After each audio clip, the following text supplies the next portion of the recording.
विषय चल रहा है ईश्वर स्तुति प्रार्थना उपासना। इस विषय को ऋषि ब्रह्मा से लेकर जैमिनी पर्यंत जो वेदानुकूल सभी ऋषियों का मत है, उसके अनुसार आर्य समाज के संस्थापक महर्षि दयानंद सरस्वती जी ने प्राणी मात्र के कल्याण के लिए, मानव मात्र के कल्याण के लिए जो ज्ञान दिया है वह ईश्वर के ज्ञान वेदानुकूल है। इसको हम समझने का, समझाने का प्रयास करते हैं। आर्योद्देश्य रत्नमाला छोटा सा एक ग्रंथ ऋषि ने लिखा है, जिसमें कुछ शब्दों का समझना आवश्यक हो जाता है। हम सभी को स्तुति के, प्रार्थना के, उपासना के, अन्य आदि शब्दों के द्वारा यह ज्ञान होना आवश्यक है। आज का शब्द है स्तुति किसे कहते हैं। स्वामी जी अपनी भाषा में लिखते हैं, स्तुति का फल क्या होता है। स्तुति को हम पहले समझ चुके हैं। आज स्तुति का फल ऋषि लिखते हैं, जो गुण ज्ञान आदि के करने से गुण वाले पदार्थों में प्रीति होती है, स्तुति का फल कहता है। इसको हम समझने का प्रयास करते हैं। स्तुति का फल क्या होता है। गुण ज्ञान आदि के करने से गुण वाले पदार्थों में प्रीति उत्पन्न होना। जैसे हम यहाँ ईश्वर का विषय ही ले रहे हैं, इसे हम गुण ज्ञान के आधार पर ही लेते हैं।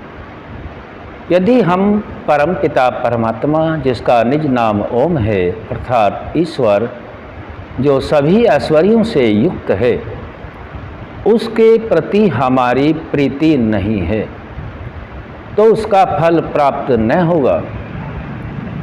गुण जो वेदानुकूल हैं, ईश्वर हमेशा न्याय करता है, वह सर्वत्र है। कोई भी समय, कोई भी स्थान उससे खाली नहीं है। वह अंतःकरण, अंदर और बाहर सर्वत्र विद्यमान है। सर्वशक्तिशाली है, जो सृष्टि के रचने में, पालने में और संहार करने में किसी की सहायता नहीं लेता है। ईश्वर एक है, अद्वितीय है, अनंत है, अनादि है, चेतन है। सभी आत्माओं के कर्मों को यथावत जानता है, नाम स्थान जन्मों को जानता है। उसी ईश्वर की कृपा का पात्र होने के लिए हम सभी उस परमपिता परमात्मा की स्तुति करते हैं। स्तुति का अर्थ यह होता है कि जो वस्तु, जो पदार्थ जैसा है, उसको वैसा ही जानना, मानना और अपने आचरण में लाना, इसका नाम स्तुति है। वही परमात्मा जो संपूर्ण सृष्टि का रचयिता है, सभी के पाप और पुण्य दोनों फलों को यथावत जानता है। आत्मा जो शरीर के अंदर विद्यमान है, यह अल्पज्य है और परमात्मा सर्वज्ञ है और अनंत गुण वाला वह ईश्वर है। कुछ गुण आर्य समाज के दूसरे नियम में महर्षि दयानंद सरस्वती जी ने रखे हैं। ईश्वर सच्चिदानंद स्वरूप, निराकार, सर्वशक्तिमान, न्यायकारी, दयालु, अजन्मा, अनंत, निर्विकार, अनादि, अनुपम, सर्वाधार, सर्वेश्वर, सर्वव्यापक, सर्वांतर्यामी, अजर, अमर, अभय, नित्य, पवित्र और सृष्टि करता है। यहाँ कुछ गुण महर्षि दयानंद सरस्वती जी ने आर्य समाज के दूसरे नियम में गिनाए हैं। आगे बहुत ही महत्वपूर्ण लाइन लिखी है, उसी की उपासना करनी योग्य है।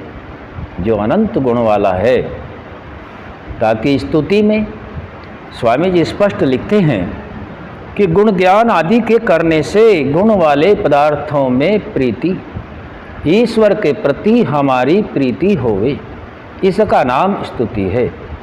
और यदि हम ईश्वर के गुणों का ध्यान नहीं कर पाते, केवल प्रीति करते हैं, तो न मिलेगी। जब तक वह भावना हमारे अंदर उत्पन्न न होगी, उसको हम प्रयोग में न लाएंगे, वह स्तुति फलदायक नहीं है।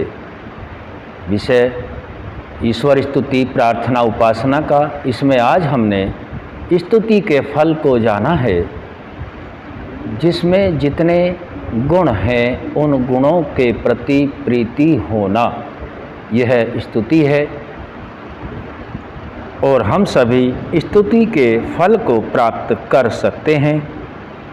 ईश्वर में प्रीति गुणों के आधार पर ही हो सकती है। हमें उसके गुण कर्म स्वभाव को जानकर ही ईश्वर के नज़दीक आने में हमारी भावना प्रबल होती है, और इसी के गुणों के धारण करने से ही ईश्वर की कृपा के पात्र बनते हैं। सभी मानव मात्र के कल्याण के लिए सभी पदार्थों को ईश्वर ने रचा है। ईश्वर का कोई भी कार्य निष्प्रयोजन नहीं है। हम सभी को अपनी उन्नति के लिए ईश्वर में प्रीति रखना, उसके अनुसार चलना स्तुति है। गुणों का धारण करना स्तुति है। उसके अनुसार हम स्वयं आत्माएं जिस प्रयोजन से हैं और जिस लक्ष्य को प्राप्त करना है, वही गुणों के आधार पर जानने के लिए प्रयास करना है। आज यहीं तक रखा जाएगा। अगला शब्द फिर रखेंगे। वो अगला शब्द है निंदा किसे कहते हैं। ओम शम।